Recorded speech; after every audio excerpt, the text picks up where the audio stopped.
Hey, so I'm gonna be honest with you guys. As fun as it is to make videos focus on them, especially so since it's October, and as fascinating as I think they are, zombies to me anyway, can be scary as fuck. Imagine you as a normal person just waking up one day. You look out the window from your room and see that your once peaceful and serene neighborhood suddenly turns into a nightmare-inducing, scarlet-infused corpse party overnight, looking like a set piece that came straight out of Raccoon City. The odds of you coming out of this situation alive instead of in a half-eaten body bag are astronomically low. I'd say low enough to the point where if someone else were in your shoes, I think they consider self-subtraction as a better alternative. I'm just saying. Now imagine how survivors in this bloody but fictitious scenario have felt when the super-powered Marvel zombies made their official debut onto the scene. Before continuing onwards, I want to make it clear that I will be talking about the main Marvel Zombies timeline in this video, as well as a little from the one resulting from Marvel's What If series. You know, the one that just got turned into a 4-episode long miniseries. That one. So this will not be an in-depth look on a Marvel Zombie series as a whole, so you're not going to be getting any major thought-provoking think pieces to come out of this one.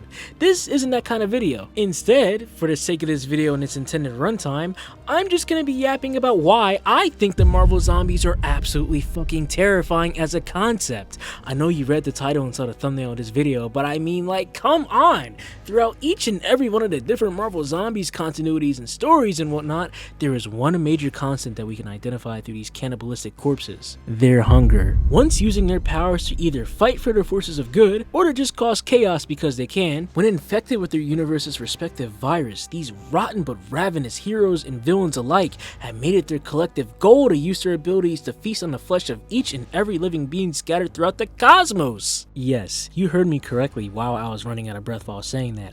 I said the word cosmos. We see this threat in full display in the main Marvel Zombies timeline when we bear witness to the Avengers succumbing to the hunger virus by getting attacked by a zombified sentry in the middle of New York City. Keep in mind that while being a typical zombie contagion in of itself, the hunger virus is still somewhat different compared to your average zombie virus. Not only does this thing have a 100% infection rate, but the hunger virus allows its host to retain their intelligence, their personalities, and their abilities while still converting them into flesh-hungry undead demons. The hungrier they are, the less rational and more violent they become. And, well, we see the violent part of that little explanation displaying itself in full force, because the now zombified heroes use their powers and super strength to begin feeding on and ripping apart all of the innocent civilians in the area. Things would escalate rather quickly, because while the virus is still continuing to spread, this universe's Reed Richards, along with other surviving heroes and villains, were sent to a SHIELD helicarrier to figure out what the hell was going on. This version of Mr. Fantastic witnessed his, offspring being feasted upon by a zombie She-Hulk,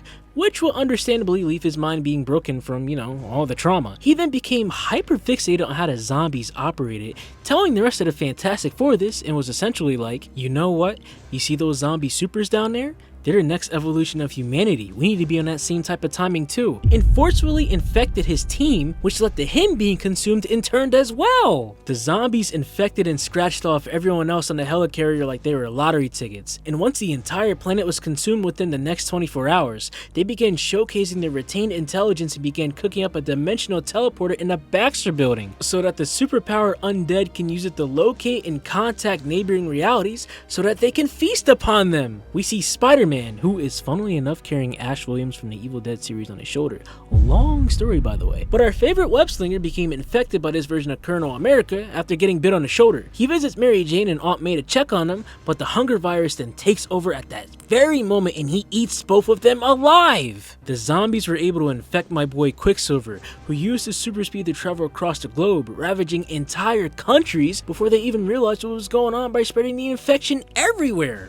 This dimension's Magneto got slid up on by the superpowered undead, and although he did put up a good fight against them, the zombies made an example out of our glorious king, brutalizing him and gobbling him up from the front like he was lunch. They all simultaneously became his biggest eaters. These rotten bastards even managed to take down and consume the Silver Surfer, initially granting our zombified Colonel America, Hulk, Wolverine, Luke Cage, Giant Man, Iron Man and Spider-Man the power cosmic, which in this context allows its users to teleport throughout space and shoot energy beams out from their hands. There's way more that goes into it, but that's all you really need to know for this video. Still fucking insane, by the way. Our cosmic cadavers even rolled up on and smoked Galactus by creating a weapon that was able to unify all their power cosmic into one immensely powerful beam of energy. They blasted Galactus out of the sky and ate this man, becoming the next so-called devourer of worlds. Yo, y'all think they ate up and tasted that Galactus dick? Point is,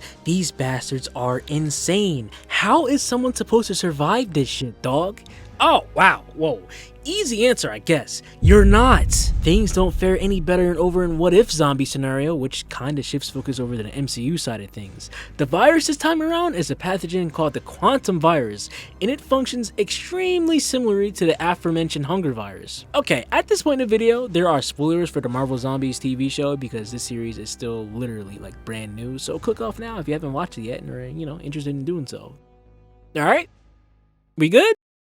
Good. Not only is my queen Elizabeth Olsen, aka Wanda Maximoff, aka the Scarlet Witch, the primary undead antagonist in the series, but even as a zombie herself, she's still able to conjure illusions, project energy blasts, has telekinesis, manipulate matter, and eventually, after gaining all the powers from all 6 Infinity Stones, was now able to remake reality into her own image, all while brainwashing an entire planet's worth of undead in all shapes and sizes under her command. No wonder why she's called the Queen of the Dead in this series. What the fuck? Not to mention that the key zombies under her control, or scions as the show calls them, were on timing as well. Like for instance, look at our favorite aquatic necrotic op, Namor. The Submariner was putting belt to ass against the survivors during episode 2, dude. I gotta reuse this joke from my other videos, but he was dead ass, ripping every citizen apart like they were sheets of homework. Can't even forget Zombie Okoye, Abomination, Ghost, Hawkeye, and Captain America either. Especially Ghost, a zombie who's not only able to essentially render herself invisible to the naked eye, but she's able to phase through physical objects at will. Yes, you heard me, invisible zombies. Lastly, we have got to briefly mention the concept of an undead Thanos. At the time of his appearance in the show, this freak bag was starving for all 6 Infinity Stones, with 5 of them in his possession already. Even though he was infected with brain rot, he was still capable of learning how to use the gauntlet effectively in combat, against this version of Spider-Man, Scott Lang, and T'Challa. He was capable of summoning an army of deadheads out of nowhere to fight by his side, and instantly vaporize Stormbreaker, Groot, and Rocket when they showed up alongside Thor. God knows what other horrors this undead menace would have committed throughout the universe if my goat T'Challa didn't sacrifice himself to take zombie Thanos out of commission. Oh God, Jesus Christ. Literally everyone in this show dies, man. It is so crazy. Moral of the story is, nobody is surviving this shit, dog. What the fuck? One thing that I will say about these zombie stories, more specifically about the hunger virus, is that I thought it was pretty neat that it serves as a metaphor for addiction. If you know, you know. Eating flesh off the living gives the zombies lucidity until they feel hungry again and desire more and more flesh to satiate said hunger. But of course, now I feel like I just traumatized myself all over again by getting back into the older comics. And I think I need to go to a therapist after making this video. I'm not gonna lie. I am terrified of zombies, so I'm gonna have nightmares for weeks after this video goes live. But that is all I got for our first Halloween slop yap session thing. This video is so ass. But as long as you enjoyed this little, yap session, then that's all that matters to me, man.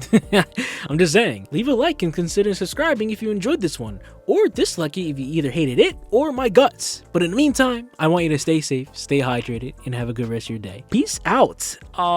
Yeah, go get food. I don't know.